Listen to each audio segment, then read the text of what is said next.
Hello' everyone, আজি হৈছে আমাৰ পিহুৰ জন্মদিন। আজিৰ ভিডিঅ'টো বৰ বিশেষ আমাৰ কাৰণে, কাৰণ আজিৰ দিনটোতেই পিহু আমাৰ মাজলৈ আহিছিল। এয়া হৈছে বাৰ্থডে গাৰ্লৰ মাক। আমি গৈ পালোগৈ।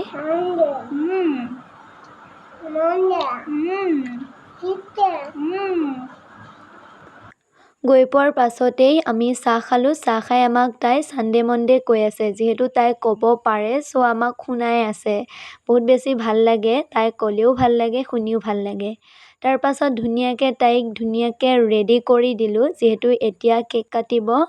যোৱাটো 2 বছৰে তাই কেক কাটিব, কেনেকৈ কি কৰিব একো জানা নাছিলে। এইবাৰ যিহেতু 3 বছৰ সম্পূৰ্ণ হ'ল, তাই কেক কাটিব পাৰিছে আৰু তাই বহুত ফূৰ্তি। তাৰ পাছত ধুনীয়াকৈ ভাত খাই ল'লোঁ সকলোৱে মিলি। যিহেতু ইমান বেছি গৰম, ভাতকেইটা খাই আমি এতিয়া সকলোৱে ৰেষ্ট লৈছোঁ। তাইক মই শুৱাবলৈ আহিছোঁ।